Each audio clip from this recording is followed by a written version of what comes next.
de hoy es Hechos capítulo 7. Y en varias ocasiones les sugerí que lo leyeran. No voy a preguntar quién lo leyó para no exponer a nadie. No, pero la razón de mi sugerencia es la siguiente, que es un pasaje larguísimo.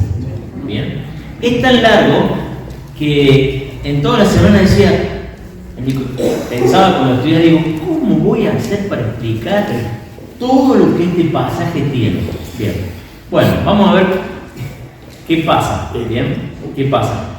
Si lo leyeron, van a tener una ayuda extra, pero si no lo leyeron, bueno, por lo menos vamos a tener un vistazo a lo que el pasaje significa y espero que se queden con ganas de leerlo en su casa. Bien, bueno, este pasaje que no vamos a tener tiempo para leerlo, pero vamos a leer fundamentalmente la zona, la porción del pasaje donde Esteban confronta a la gente. Bien, pero antes de eso vamos a tratar de mostrar cuál es el contexto, cuál es la situación. Recordemos, Esteban era uno de los 7 que habían sido elegidos con un propósito específico, que era administrar los bienes para satisfacer las necesidades de las personas necesitadas en la congregación. En este caso eran ¿quiénes? Las viudas, ¿se acuerdan? Bueno, estamos todos despiertos, ¿no? Hay café al lado. Bueno, y era un hombre lleno del Espíritu Santo, de sabiduría. Este era Esteban. Era un hombre que estaba predicando con tal denuedo y con tal sabiduría que dice que la gente que se oponía a él no podía refutarle. Ahora, ¿cuál era el mensaje de Esteban? ¿Sobre qué habla Esteban? Es una pregunta con una sola, la respuesta es una sola palabra. ¿Sobre qué hablaba Esteban? Una sola palabra de respuesta. Sobre Jesús. Bien, Sergio. Perfecto. Yo tenía un profesor en el seminario que decía, cuando vos no sabés la respuesta, decís Jesús. Que lo más probable es que aprobes. ¿Bien? Así ya saben lo que piden. Jesús. ¿Bien? Si no sabes, Jesús. Bien. Ese era el mensaje central de Esteban. Hablaba de Jesús, que Jesús es el Mesías, que era el cumplimiento de las profecías del Antiguo Testamento. Bueno, la cuestión es que como estas personas no lo podían refutar, dice la palabra que estas personas buscaron a personas que hablaran falso testimonio en contra de Esteban y lo llevaron a una situación de juicio. ¿Bien? Entonces en el capítulo 7, todo lo que vamos a ver es la defensa de Esteban. ¿Bien? La defensa. Imagínense que están dentro de una situación de juicio. Bien, Esteban se levanta y se defiende. Ahora, vamos a leer el versículo 51 y 52 y 53, que es el corazón de la defensa. Aquí cuando por así decirlo, ¿vieron cuando a veces uno ve juicios en la televisión? Bueno, ¿cuál es la parte más interesante? La sentencia. Bien, bueno, esta parte es una de las partes más interesantes. No es la sentencia, pero es una de las partes más interesantes. Versículo 51 dice, Jesús diciéndole a esta gente, le dice, Esteban, diciéndole a esta gente, dice, tercos, duros de corazón. Hechos 7, 51, dice, tercos, duros de corazón y torpes de oídos, ustedes son iguales que sus antepasados, siempre resisten al Espíritu Santo. ¿A cuáles de los profetas no persiguieron sus antepasados? Ellos mataron a los que de antemano anunciaron la venida del justo y ahora a este lo han traicionado y asesinado. Ustedes que recibieron la ley promulgada por medio de ángeles y no la han obedecido. Fíjense cómo termina Esteban su defensa. Termina haciendo ¿qué? Acusándolos a los que lo habían expulsado a él. Le dice, ustedes son tercos, ustedes son paganos de corazón. Ustedes resisten al Espíritu Santo. Y no solamente que resisten al Espíritu Santo, sino que no recibieron al justo. ¿A qué se refiere cuando habla del justo? A Jesús. Y no solamente eso, sino que lo han asesinado. Y la ley que tanto defienden ustedes la han desobedecido. Bueno, ahora tienen un vistazo. Lo primero que vamos a empezar a entender es cuál es la acusación.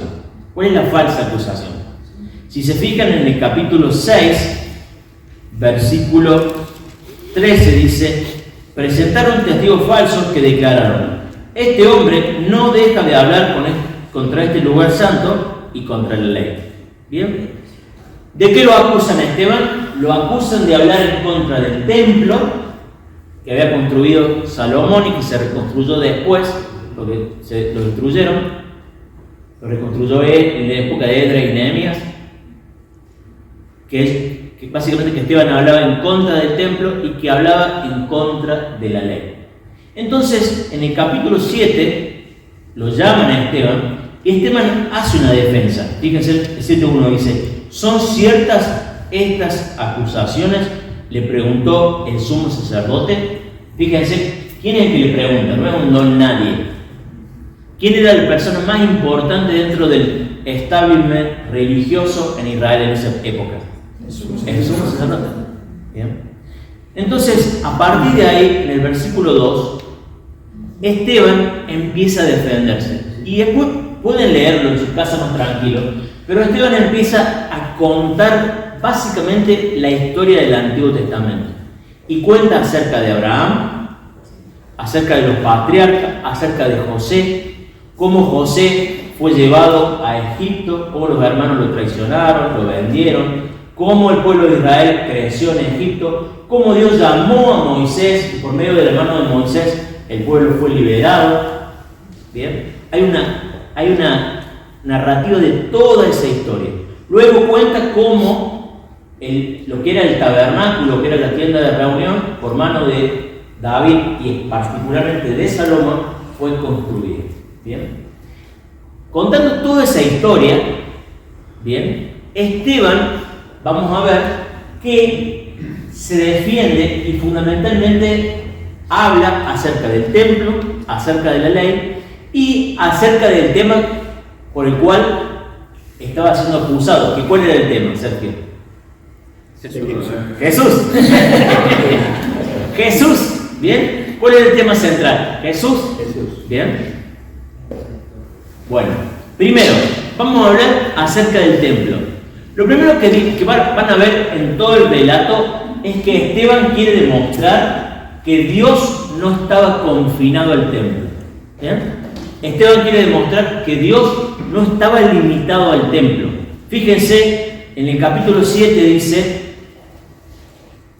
versículo 2 dice: hermanos padres, escúchenme, el Dios de la gloria se apareció a nuestro padre Abraham cuando éste aún vivía en Mesopotamia. ¿A dónde se le apareció Dios a Abraham? ¿En Jerusalén? ¿Ahí donde estaba el templo? ¿En el lugar santísimo? No, ¿dónde se le apareció? En Mesopotamia. ¿Bien? Luego, más abajo sigue y dice en el versículo 9, dice: por envidia los patriarcas vendieron a José como esclavo, quien fue llevado a Egipto. ¿Bien? ¿A dónde fue llevado José? A Egipto. ¿Cómo termina el versículo? Ahí, versículo 9, ¿qué dice? Pero Dios estaba con él. ¿Bien? Dios, que cuando Abraham estaba en Mesopotamia lo llamó, Dios estuvo siempre con el pueblo de Israel, y cuando estuvo en Egipto José, dice, Dios estaba con él. Continuamos. Más abajo. Dios llamó a Moisés. ¿Bien? ¿Se acuerdan cuando Dios tuvo el encuentro con Moisés en la zarza ardiente? Recién mi hijo me preguntaba, ¿vieron la canción? Me acuerdo que canción a ti el alfa y la omega. ¿Vieron que en un momento dice, y el gran yo soy, me rindo? Bueno, Omar dice, ¿de dónde saca eso? Bueno, es justamente este pasaje, ¿no? Donde Moisés le pregunta a Dios, ¿y qué le voy a decir? ¿Quién me manda? Le voy a decir, yo soy el que soy, ese es mi nombre. ¿Bien? Y todo eso aparece en este momento donde Dios se le revela a Moisés. Y cuando Dios se le revela a Moisés, fíjense en el versículo 33, Dios le dice lo siguiente: quítate las sandalias porque estás pisando tierra santa. ¿Dónde está Moisés? ¿En el templo, en el lugar santísimo? ¿Dónde está? En el desierto. Entonces se van dando cuenta cómo el templo no era indispensable. ¿Me siguen? Sí. Bueno, ahora, más abajo, en un momento, en el versículo 47 vamos a decir, 47 dice, pero fue Salomón quien construyó la casa, o sea, el templo. Sin embargo, el Altísimo no habita en casas construidas por manos humanas, como dice el profeta, el cielo es mi trono y la tierra el estrado de mis pies. ¿Qué clase de casa me construirán? ¿O qué lugar de descanso? ¿No es mi mano la que ha hecho todas estas cosas? ¿Se dan cuenta? Ya el profeta Isaías le decía, miren, yo no habito en casas hechas por seres humanos. ¿Ya? El templo era un símbolo donde Dios ahí había decidido bendecir y encontrarse con el pueblo de Israel. Pero Dios no estaba limitado a una casita. ¿Bien? Ahora, ¿por qué es tan importante esto del templo? ¿Por qué es tan importante en la predicación de la iglesia primitiva? El templo cobraba o tenía un papel fundamental dentro de la adoración de Israel. ¿Bien? Una vez al año o 3 veces al año, dependiendo de la fidelidad como judío, había que ir al templo para adorar. Y todas las naciones tenían que ir al templo para adorar. ¿Bien? Ahora, en Hechos capítulo 1, versículo 8, Jesús le dice a sus apóstoles, le dice, miren, esperen acá. Ustedes van a recibir poder y me van a ser testigos, y empieza a nombrar ciudades. En Jerusalén, en Samaria, no, en Jerusalén, en Judea, en Samaria y hasta lo último de la tierra. ¿Cómo es la expansión del Evangelio? ¿Es desde afuera hacia Jerusalén o desde Jerusalén hacia afuera? Jerusalén hacia afuera. Es de Jerusalén hacia afuera. Dios estaba inaugurando el nuevo pacto. Con la venida de Jesús se inaugura un nuevo pacto. Y este pacto nuevo era diferente. Ahora Dios ya no habitaría en una casa, en un templo, sino que iba a habitar donde 2 o 3 estén congregados en su nombre. ¿Se acuerdan que dijo Jesús? Dice, donde 2 o 3 estén congregados en mi nombre, he aquí yo estoy en medio de ellos. Por eso este asunto del templo era un asunto importante. Aparte, hay varias cosas que podemos decir rápidamente. Es que el templo, la adoración en el templo se había pervertido. 2 veces Jesús, entrando en el templo, se enojó contra las personas que estaban allí. ¿Se acuerdan? Jesús dice que hizo un golpe de látigo y se enojó y le dijo, mira, ustedes han hecho de la casa de mi padre una casa de ladrones. Esto que debería ser una casa de oración, para que todas las naciones vengan acá, ustedes lo han hecho una cueva de ladrones. ¿Bien? Y el pueblo de Israel, a lo largo de su historia, tenía el templo como una especie de fetiche, ¿bien? Como una especie de amuleto por el cual ellos creían que Dios seguramente los iba a bendecir. ¿No? Pero no era así. Ahora, ¿qué pasa con el templo de Israel? ¿Dónde está el templo de Israel? En Jerusalén. Bien, ¿y ahora dónde está? En ningún lado. ¿Qué pasó con el templo? En el año 70 después de Cristo, el Imperio Romano armó un ejército increíble y destruyó y no quedó piedra sobre piedra. ¿Bien? Ahora, ¿quién había predicho que el templo iba a ser destruido? Jesús. ¿Bien? Bien, Sergio. ¿Vieron que son fáciles las preguntas? Bien, Jesús había dicho que el templo iba a ser destruido, ¿no? Como una señal de que ya no iba a ser más ese lugar de encuentro. Bien. Les voy a dar un ejemplo. Muchos de ustedes son padres. A ver, ¿quién fue el último que tuvo un chico acá? Bueno, no sé. Germán, quizás el último. Bueno, imagínense que Germán está muy contento porque tiene 3 niños, el más grande de Santiago, y Germán anda con la Biblia ahí con una fotito del Miqueas, mostrándosela a todo el mundo. Oh, mira qué lindo Miqueas. Y cuando te muestra la foto, resulta que no es una foto de Miqueas real, sino que es una foto de la ecografía. Voy a decir, Germán, está bien, si el chico no nació, mostrame la ecografía, pero el chico ya vino. La ecografía, ¿qué hace con la ecografía? Que yo sepa, no hay nadie que haya mostrando la ecografía del bebé una vez que nació. ¿Es así o no? Por lo menos nadie que esté libre. Bueno, el templo, ¿qué era? Era como una especie de ecografía. ¿Bien? Era una sombra de aquello que iba a venir. ¿Bien? El verdadero santuario, el lugar santísimo, está en el cielo. Y Jesús ya penetró ese lugar santísimo. Y todos nosotros tenemos acceso a la presencia de Dios y no necesitamos de una casita de ladrillos para encontrarnos con Dios. Por eso que nosotros nos juntamos ¿en dónde? En un hotel César Carmen. ¿Bien? No tiene nada que ver, vengan a nuestra semana, no tiene nada que ver con cosas espirituales acá. ¿Bien? Porque Dios ha prometido juntarse allí donde están los suyos.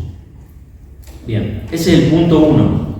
Esteban habla acerca del templo. Lo segundo es que Esteban habla acerca de la ley. Bien.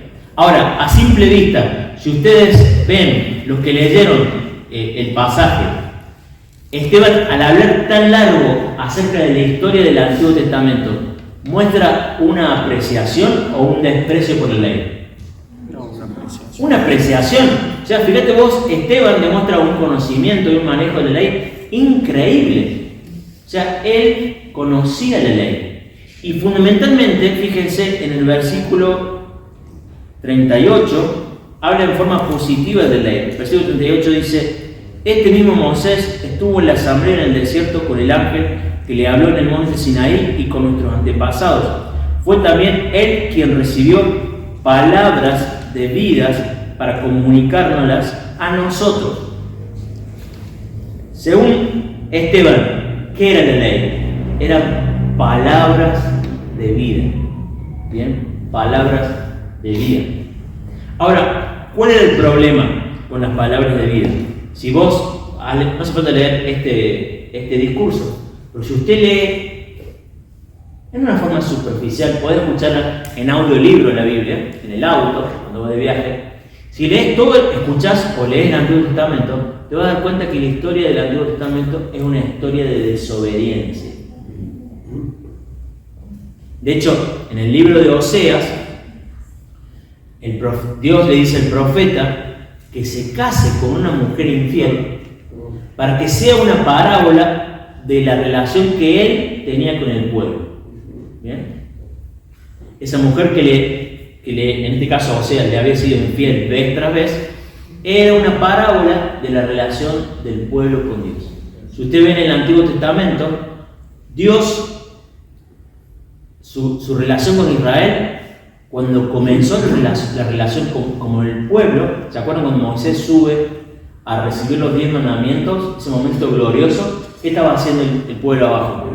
Adorando el becerro. Estaban haciendo un becerro para adorarlo. Diría un profesor mío, decía, el pueblo de Israel le fue infiel a Dios en la noche de bodas. Qué fuerte, ¿no? Porque ese momento era el momento donde estaban recibiendo la ley. En ese mismo momento, el pueblo de Israel estaba buscando un ídolo para adorar. Entonces, el problema no era la ley, el problema ¿dónde estaba? En el corazón. En el corazón de los hombres. Por eso, Esteban le dice, ustedes son tercos y duros de corazón y torpes de oídos. Entonces Esteban habla acerca de la ley. Ahora, vamos a recapitular. Yo sé que por ahí es medio largo el mensaje, voy a tratar de hacerlo lo más breve posible. La acusación contra Esteban eran dos palabras, o dos temas. Era el templo, que hablaba en contra del templo, y que hablaba en contra de la ley. Bien. Ahora, ¿cuál era el tema sobre el cual Esteban estaba hablando? Jesús. Sobre Jesús. Qué chico estudioso, ¿cierto? Bien, es Jesús el tema central. Bien. Entonces, Esteban aquí no solamente se está defendiendo, sino que está predicando el Evangelio. Bien. Entonces vamos a ver cómo lo hace. Esteban empieza a demostrarle de a poquito cómo en la historia de Israel, el pueblo de Israel siempre desechó a aquellas personas que Dios había enviado para darle un mensaje. Bien. El primer ejemplo es el ejemplo de José. De hecho, ¿vieron la cantidad de paralelismos que hay entre José y Jesús? Es increíble la cantidad de paralelismos. Bueno, con respecto a José dice, en el versículo 9 del capítulo 7 dice, por envidia, los patriarcas vendieron a José como esclavo, que fue llevado a Egipto, pero Dios estaba con él. ¿Se acuerdan la historia de José? José tenía 11 hermanos que no lo querían mucho. Bien. Y José le había contado un sueño, un par de sueños, y los hermanos que hicieron, se burlaban. Ah, ahí viene el soñador, ¿no? Y no lo habían apreciado. Es más, lo querían matar. Decir que uno de ellos se paró e intercedió y lo consiguieron que lo vendieran, ¿no? Desde ya vemos ahí esta incapacidad del pueblo de Israel de recibir. El segundo ejemplo, que creo que es más explícito, es el ejemplo de Moisés. En el versículo 25 dice, ¿se acuerdan la historia cuando Moisés tenía 40 años? Dice que se llegó a sus hermanos para ver cómo vivían, y dice que en un momento había dos israelitas peleándose, y Moisés se mete en medio y dice, no se peleen, son hermanos.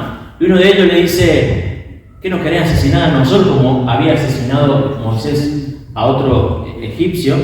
Entonces ahí, en el versículo 25 dice, Moisés suponía que sus hermanos reconocerían que Dios iba a liberarlos por medio de él, pero ellos no lo comprendieron así. Versículo 35 dice, a este mismo Moisés, a quien habían rechazado diciendo, ¿y quién te nombró gobernante y juez?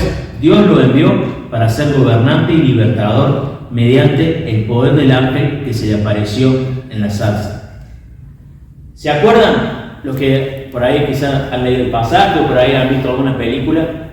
Cuando por primera vez llega Moisés y va a hablar con el faraón, ¿cuál es la primera medida que toma el faraón?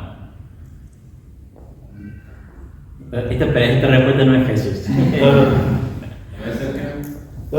La primera medida que toma el faraón es que aumentó el castigo. Antes tenían que hacer ladrillos y se le daba los insumos. Ahora le dice no. Ahora van a tener que buscar los insumos y encima hacer los ladrillos. Entonces, ¿qué dijo el pueblo? Moisés, ¿quién te mandó a vos a meterte acá? Digamos, estábamos mal antes y ahora con vos estamos peor. ¿Bien? Entonces, el pueblo de Israel, al principio, a Moisés no lo recibió, sino que lo desechó. Ahora, si vamos leyendo la historia de todo el Antiguo Testamento, ¿a qué profeta el pueblo de Israel recibió diciendo, venga, gracias porque ustedes traen la palabra? A nadie, a ninguno. De hecho, Jesús contó una parábola. ¿Se acuerdan la parábola de los labradores malvados? La parábola de los labradores malvados, se la resumo, después puede leerla en su casa, Lucas capítulo 20, es así. Dice que había un dueño que plantó una viña y se lo encargó a sus labradores, como un grupo de labradores. Y mandó a un grupo de mensajeros para recoger el fruto del trabajo. Y dice que empezaron a rechazarlos o a matarlos a cada uno de esos mensajeros. ¿Bien? Entonces el dueño de la viña dijo, bueno, voy a mandar a mi hijo porque a mi hijo van a respetar. ¿Y qué hicieron con el hijo? Lo mataron. Bueno, esto es básicamente lo que está diciendo Esteban. Miren, el pueblo de Israel rechazó a José, rechazó a Moisés, rechazó a los profetas. ¿Y qué hicieron con el justo? Versículo 52 dice, ¿a cuáles de los profetas no persiguieron sus antepasados? Ellos mataron a los que de antemano anunciaron la venida del justo y ahora a este lo han traicionado y asesinado. Esas personas que estaban ahí eran igual que todos los de la antigüedad que se habían opuesto primero a José, a Moisés y a los profetas, y ahora se oponían a Jesús. Se habían opuesto a Jesús y ahora se oponían a Esteban. Ahora, déjeme decirle algo. Creo que el mensaje central acá para nosotros es que que tenemos que tener mucho cuidado con el acostumbramiento a las cosas de Dios. Estas personas con las cuales está hablando Esteban, ¿eran personas que desconocían la palabra de Dios? No, se la sabían de tapa a tapa. El asunto es que, a pesar de conocerla, habían rechazado al Mesías. Jesús en un momento le dice, ustedes escudriñan las Escrituras, pero las Escrituras dan testimonio de mí, y acá estoy. ¿Y qué querían hacer con Jesús? Lo querían matar. Entonces es importante que podamos entender que lo que Dios quiere de cada uno de nosotros es que no caigamos en el mismo error que esta gente, que no seamos tercos y duros de corazón. Acompáñenme a leer un pasaje que es en Isaías 66.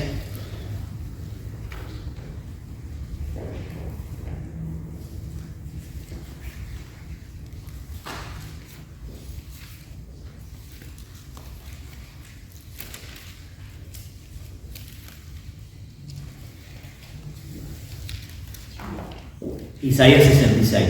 Y de paso quiero dejarle una enseñanza que les puede ser útil a lo que aprendí en el seminario. Cuando usted lea una cita del Antiguo Testamento en el Nuevo Testamento, es muy útil no solamente ir a leer la cita en el Antiguo Testamento, sino leer todo el contexto al cual hace alusión la persona que habla en el Nuevo Testamento. ¿Bien? Porque recuerden, este pasaje, este discurso de Esteban, es un resumen, nada más. Bueno, en Isaías capítulo 66, el versículo 1 y 2 es el pasaje que leímos donde dice que, por ejemplo, dice: el cielo es mi trono y la tierra el estrado de mis pies. ¿Qué casa me pueden construir? ¿Qué morada me pueden ofrecer? Fue mi mano lo que hizo todas estas cosas. Fue así como llegaron a existir. ¿Bien? Entonces, los primeros dos versículos hablan y diciendo: el cielo es mi trono, no ahí, no es el lugar. Bueno, ahora el versículo 3, la segunda parte del versículo 2 es clave, dice: yo estimo a los pobres y contritos de espíritu, a los que tiemblan ante mi palabra.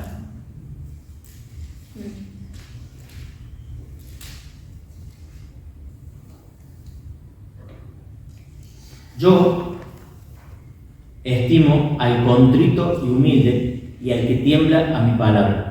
Isaías 57 dice también: yo habito en un lugar santo y humilde, pero también con el contrito y humilde de espíritu.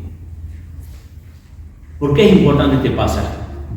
El problema central de esta gente religiosa que estaba escuchando el mensaje de Esteban es que eran extremadamente orgullosos, que creían que se la sabían todas y tenían un corazón duro a la palabra de Dios. Hermano, hay que tener mucho cuidado con la religión. Los que mataron a Jesús no eran los inconversos, eran los religiosos. Jesús mismo dijo: se va a levantar gente entre ustedes que, creyendo que me hacen un servicio a mí, lo van a llevar al juicio y lo van a terminar matando. Por eso, voy a hacer referencia a algo que veíamos recién en el Instituto Bíblico. Una señal de que alguien es un discípulo de Jesús es que tiene amor hacia los demás. ¿Bien? ¿Cuál es la actitud de esta gente que lo está enjuiciando a Esteban hacia Esteban? La falta de amor. Vamos a Hechos capítulo 7 y ya vamos a ver la última parte, que es la parte donde vemos el castigo.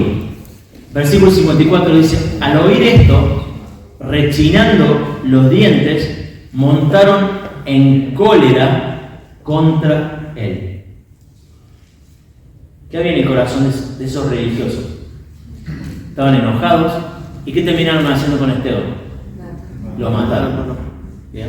Pero fíjense lo que había en el corazón de Esteban. Dice, versículo 55, dice: pero Esteban, lleno del Espíritu Santo, fijó la mirada en el cielo y vio la gloria de Dios. Esteban estaba lleno del Espíritu Santo. ¿Y saben cuál es una de las señales por las cuales nos damos cuenta que Esteban estaba lleno del Espíritu Santo? Son sus últimas palabras. Fíjense lo que dice en el versículo 60. Dice: luego cayó de rodillas y gritó: Señor, no les tomes en cuenta este pecado. ¿Bien? ¿Qué había en el corazón de Esteban? Amor. Había amor. Incluso hacia quiénes, hacia sus enemigos. ¿Bien? Fíjense, Esteban era un hombre lleno del Espíritu Santo. Era un hombre que caminó las pisadas de su maestro. ¿Quién había dicho esto? Jesús. Igual, Jesús de la cruz. Padre, no le tengas en cuenta sus pecados. Para terminar, hermanos, le pidamos al Señor que nos dé un corazón sensible. Estábamos estudiando esta mañana la importancia de escuchar la palabra. ¿Bien?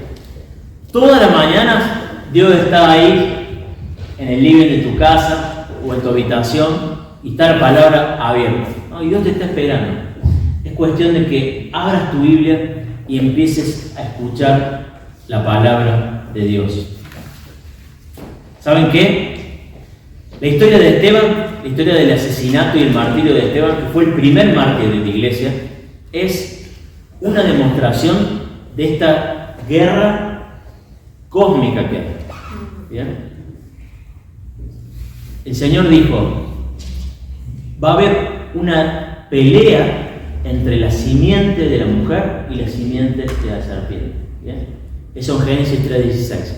Esa historia usted la puede ver en toda la Biblia y en la realidad, ahora la puede ver. Cómo aquellos que se oponen a la palabra de Dios están en oposición no solamente a Dios, sino a todos aquellos que le siguen. ¿Bien?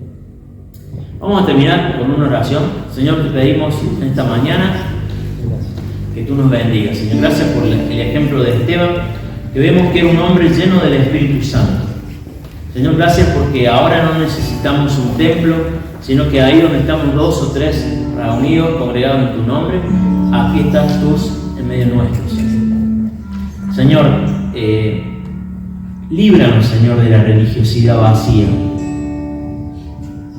Señor, vemos en la historia, Señor, cuántas veces la iglesia se ha corrompido y ha dejado de ser eso que tú has querido. Líbranos de eso, Señor. Ayúdanos a ser sensibles de corazón. Como dice el profeta Isaías, ayúdanos a ser contritos y humildes de corazón y a temblar a tu palabra. Señor, que podamos ser una iglesia humilde, donde cada uno de nosotros podamos edificarnos los unos a los otros y nos animemos a seguirte a ti.